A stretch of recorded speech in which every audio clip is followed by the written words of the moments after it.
Live India 24 channel में आप सभी का बहुत बहुत स्वागत है।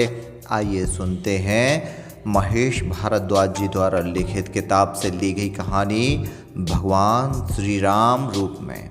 प्राचीन काल की बात है। लंकाधिपति रावण के अत्याचार से पृथ्वी सिसक सिसक कर रो रही थी। पृथ्वी के चारों ओर राक्षसों के अत्याचार में पंख लग रहे थे। ऋषियों मुनियों के आश्रम जलाए जा रहे थे। यज्ञ मंडपों को रक्त से सींचा जा रहा था। ऋषि बालकों और पत्नियों की हत्या करके उनकी हड्डियों का ढेर लग रहा था। दिन दहाड़े स्त्रियों का अपहरण हो रहा था। यज्ञ और भजन करने वालों के सिर काटे जा रहे थे। पृथ्वी पर चारों ओर त्राहिमाम त्राहिमाम की पुकार मची हुई थी। आखिर भगवान त्वरित हुए। उन्होंने सूर्य वंश से प्रथम नृपति महाराज दशरथ के पुत्र के रूप में अवतार लेने की घोषणा की। महाराज दशरथ अयोध्या के नृपति थे। वे अत्यंत प्रतापी और शूरवीर थे। कहते हैं कि एक बार उन्होंने स्वर्ग में जाकर इंद्र की ओर से असुरों के साथ घनघोर युद्ध किया था। यह भी कहते हैं कि एक बार उन्होंने शनि लोक पर भी चढ़ाई की थी और वे चक्रवर्ती सम्राट थे। पृथ्वी से लेकर स्वर्ग तक उनका जयनाद गूंजता था। महाराज दशरथ की 3 रानियां थीं, कौशल्या, कैकेयी और सुमित्रा। तीनों रानियां बड़ी धर्मशील और पतिपरायण थीं, पर तीनों में से किसी के कोई संतान ना थी। महाराज दशरथ के केश श्वेत हो गए थे। उन्हें लगा वृद्धावस्था निकट आ गई है, किंतु फिर भी 3 रानियों में से किसी के कोई संतान नहीं हुई। नृपति चिंतित हो उठे। आखिर उनके पश्चात राज्य का भार कौन संभालेगा? कौन वंश की मर्यादा को सुरक्षित रखेगा? महाराज दशरथ ने अत्यंत दुखी और चिंतित होकर अपने कुलगुरु वशिष्ठ से सलाह ली। गुरु वशिष्ठ ने उन्हें पुत्रेष्टि यज्ञ करने की सलाह दी। गुरु वशिष्ठ की प्रेरणा से महाराज दशरथ पुत्रेष्टि यज्ञ में प्रवृत्त हुए। दूर दूर से सामग्रियां मंगाई गईं। ऋषि मुनि आमंत्रित किए गए। यज्ञ होने लगा। मंत्रोच्चार किया जाने लगा। मंत्रोच्चार के साथ यज्ञ कुंड में आहुतियां डाली जाने लगीं। आखिर अग्निदेव प्रसन्न हुए। अग्निदेव स्वयं हाथ में पायस लेकर प्रकट हुए। उन्होंने महाराज दशरथ को पायस प्रदान किया। उसी पायस के फलस्वरूप कौशल्या के गर्भ में श्री रामचंद्र जी ने जन्म लिया। और रामचंद्र जी के जन्म के साथ ही साथ उनके 3 और भाई कैकेयी के भरत, सुमित्रा के लक्ष्मण और शत्रुघ्न पैदा हुए थे। अपने चारों पुत्रों को देखकर महाराज दशरथ और उनकी तीनों रानियों के हर्ष की सीमा न रही। राजधानी में महीनों उत्सव और समारोह होते रहे। घर घर में मंगल गान चलने लगे। नृपति होते रहे। दान दक्षिणाओं की प्रचुरता थी। महाराज दशरथ ने पुत्र जन्मोत्सव के उपलक्ष्य में इतनी दान दक्षिणा दी कि अनेक याचक अयाचक बन गए। दीन से धनाढ्य बन गए। चारों राजकुमार शनय शनय वय की सीढ़ियों पर चढ़ने लगे। ज्यों ज्यों वे वय की सीढ़ियों पर चढ़ने लगे, अपनी बाल लीलाओं से पुरजनों परिजनों के मन को मुखरित करने लगे। श्री राम जब कुछ और बड़े हुए तो पढ़ने लिखने गए। कुछ और बड़े होने पर वे अपने भाइयों के साथ अस्त्र शस्त्रों को चलाना सीखने लगे। वे बुद्धि से सागर थे। उनकी प्रतिभा और विचार शक्ति का तो कहना ही क्या था। स्वयं ज्ञान और बुद्धि की अधिष्ठात्री देवी ही उनके भीतर निवास करती थी। उन्होंने थोड़े ही दिनों में सभी प्रकार की विद्याएं सीख लीं, सभी प्रकार का ज्ञान प्राप्त किया। उन दिनों प्रातः राक्षस ऋषियों मुनियों को दुख पहुंचाया करते थे। उनके यज्ञादि पवित्र कर्मों में विघ्न बाधा उपस्थित किया करते थे। राक्षसों के कुकृतों से समकुल होकर एक दिन विश्वामित्र जी महाराज दशरथ की सेवा में उपस्थित हुए। उन्होंने दशरथ से कहा, महाराज, रावण के राक्षस मरीच और सुबाहु आदि मेरे यज्ञ को बराबर विघ्न डाला करते हैं। मेरी आपसे प्रार्थना है कि आप राम और लक्ष्मण को मेरी यज्ञ रक्षा के लिए नियुक्त करें। विश्वामित्र एक बहुत बड़े ऋषि थे। वे महान ज्ञानी होने के साथ साथ ही अस्त्र शस्त्रों की विद्या के बहुत बड़े पंडित भी थे। पहले तो महाराज दशरथ ने विश्वामित्र जी की बात मानने से अस्वीकार कर दिया, क्योंकि उनकी अपने पुत्रों में बहुत बड़ी ममता थी। वे राम लक्ष्मण को पल भर के लिए अपनी आंखों से ओझल न करना चाहते थे। किंतु जब विश्वामित्र अप्रसन्न हो उठे तो दशरथ ने विवश होकर राम लक्ष्मण को उनके साथ कर दिया। श्री राम और लक्ष्मण हाथ में धनुष बाण लेकर विश्वामित्र जी के साथ यज्ञ की रक्षा के लिए चल पड़े।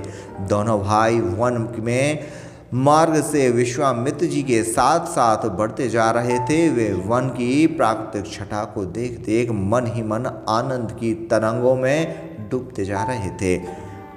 राक्षसी तांडता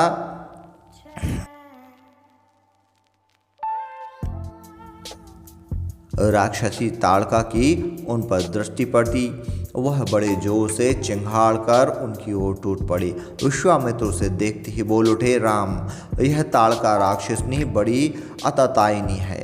यह ऋषियों को मार कर खा जाती है, उनके आश्रम में आग लगा देती है। श्री राम ताड़का को देखकर मुस्कुरा उठे। उन्होंने सहज भाव से एक बहुत ही साधारण सा तीर निकालकर धनुष पर चढ़ाया।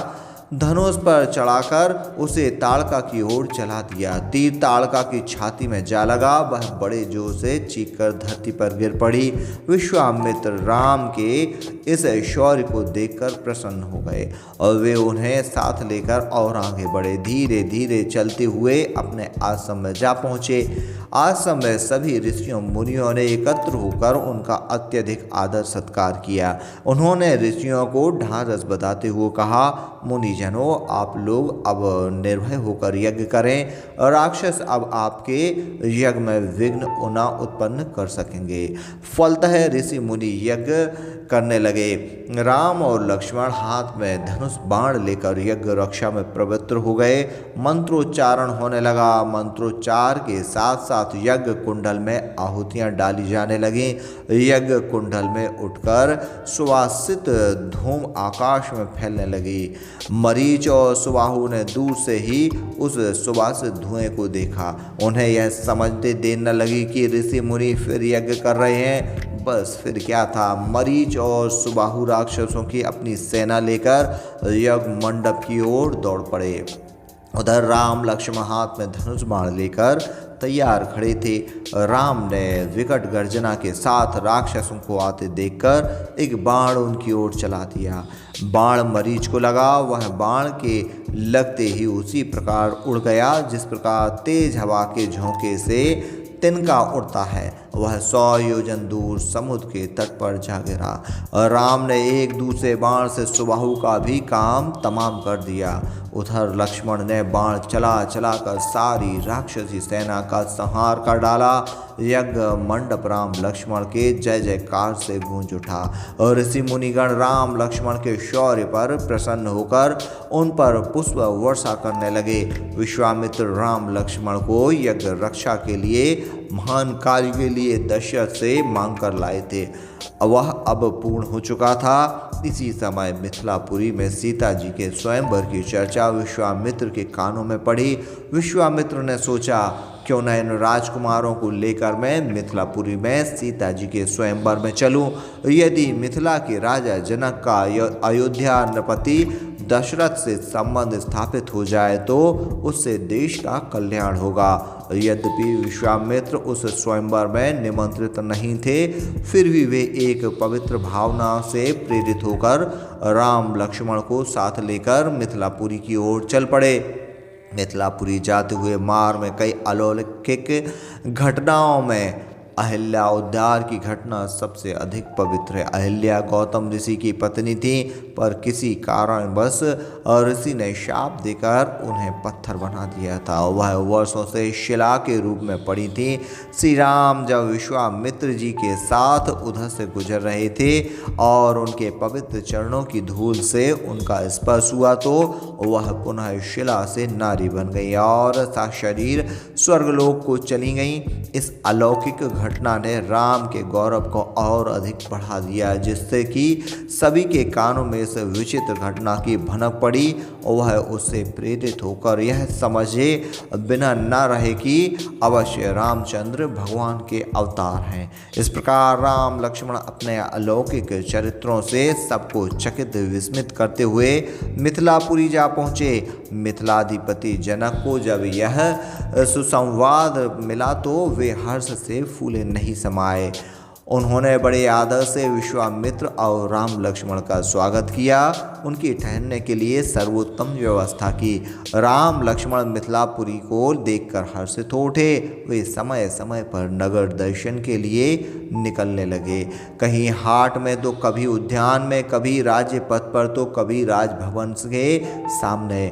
नगर निवासी जब राम लक्ष्मण को देखते तो उनके सौंदर्य, उनके सुगठित अंग प्रत्यंगों को देखकर प्रश्नचित्त हो जाते, सोचने लगते काश उन्हीं के साथ सीता जी का विवाह होता। कहते हैं कि एक बार उद्यान में घूमते हुए सीता जी ने रामचंद्र जी को और रामचंद्र जी ने सीता जी को देखा था और उनके मन में एक दूसरे के प्रति प्रीत भी पैदा हो गई थी। जो हो स्वयंवर की तिथि आ गई। स्वयंवर में सीता जी के विवाह के लिए एक शर्त रखी गई कि जो शिव जी के विशाल धनुष को तोड़ देगा उसी के साथ सीता जी का विवाह होगा। देश देश के नृपति और राजकुमार उस धनुष को उठाकर सीता जी के साथ विवाह करने के लिए स्वयंवर सभा में एकत्रित हो गए थे।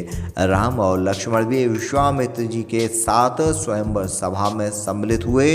एकत्र नृपति बारी बारी से उस विशाल धनुष को उठाने का प्रयत्न करने लगे। यह विशाल धनुष स्वयंवर सभा के मध्य में एक ऊंचे मंच पर रखा हुआ था, पर उठाने की कौन कहे, कोई उस विशाल धनुष को हिला तक न सका। जनक के मन में बड़ी निराशा हुई। वे सोचने लगे, क्या इस पृथ्वी पर इस धनुष को उठाने वाला कोई शूरवीर नहीं है? क्या सीता कुंवारी ही रह जाएंगी? जानकी सोच ही रहे थे कि राम अपने गुरु विश्वामित्र की आज्ञा से उठ पड़े। वे धीरे धीरे चलकर धनुष के पास जा पहुँचे।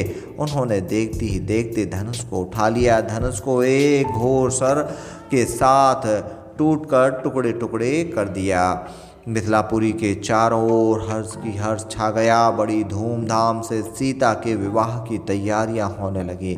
महाराज दशरथ को भी दूत के द्वारा संदेश भेजा गया। वे भी बड़ी धूमधाम से बारात सजाकर मिथिला जा पहुँचे। महाराज जनक ने बड़े आदर के साथ उनका स्वागत किया। सारी मिथिलापुरी में हर्ष का सागर उमड़ पड़ा। सीता और राम का विवाह बड़ी धूमधाम से संपन्न हुआ। राम के विवाह के साथ ही साथ भरत, लक्ष्मण और शत्रुघ्न का भी विवाह हुआ। भरत का विवाह मांडवी से और लक्ष्मण का उर्मिला से और शत्रुघ्न का सुतकीर्ति से हुआ था। ये तीनों ही राजकुमारियां सीता की छोटी बहनें थीं। महाराज दशरथ अपने चारों पुत्रों और पुत्रवधुओं के साथ लौटकर अयोध्या गए। सारी अयोध्या नगरी हर्ष से नाच उठी। घर घर में मंगलगान होने लगे। उत्सव और समारोह किया जाने लगा। राजभवन तो हर्ष और आनंद का लोक बन गया। दशरथ की तीनों रानियों ने अपनी पुत्र वधुओं के स्वागत में अपने हृदय की अपार प्रसन्नता प्रकट कर दी। दशरथ उस प्रचुर सुख और आनंद में ऐसे डूब गए कि आत्मविस्मृत से हो गए। शनय शनय दिन बीतने लगे। महाराज दशरथ अब अधिक वृद्ध हो गए थे। उनके मंत्रियों और गुरुओं ने उन्हें सलाह दी कि अब वे श्री राम को राज्यभार सौंपकर सभी प्रकार की चिंताओं से मुक्त हो जाएं। स्वयं महाराज दशरथ भी यही चाहते थे। फलतः श्री राम के राज्याभिषेक की तैयारियां होने लगीं। एक बार फिर अयोध्या सजकर मुस्कुरा उठी, हर्ष और प्रसन्नता में डूब गई। पर इसी समय हर्ष के इस समुद्र में तूफान चल पड़ा। गर्जना होने लगा। विपत्ति की बड़ी बड़ी और भयानक लहरें उठ पड़ी। दासी मंत्रा की प्रेरणा से राज महर्षिनी कैकेयी के मन में विद्रोही बुद्धि जाग पड़ी। वह सोचने लगी, राज्याभिषेक राम का क्यों हो, मेरे पुत्र भरत का राज्य क्यों ना मिले। मंथरा ने कैकेयी की ओर और भी अधिक उकसाया और भी अधिक प्रोत्साहित किया। कैकेयी अपने कुटिल मंतव्य को पूर्ण करने के लिए कोप भवन में जा बैठी। महाराज दशरथ के कानों में जब यह खबर पड़ी तो उनके पैरों के नीचे की धरती खिसक गई। वे कैकेयी को मनाने के लिए उसके पास पहुँचे, पर कैकेयी क्यों मानने लगी। महाराज दशरथ ने कभी कैकेयी की सेवा और उसके उपकारों से प्रसन्न होकर उसे 3 वचन दिए थे। वे वचन थाती रूप में दशरथ के पास सुरक्षित थे। कैकेयी क्रोध से स्वर से बोल उठी, मैं तभी कोप भवन से बाहर निकलूंगी जब आप मेरे 3 वचन जो आपके पास थाती रूप में सुरक्षित हैं दे देंगे। पहला यह कि राम को राज्य सिंहासन पर न बैठे, दूसरा मेरा पुत्र भरत राज सिंहासन पर बैठे और तीसरा यह कि राम 14 वर्षों तक वन में रहें।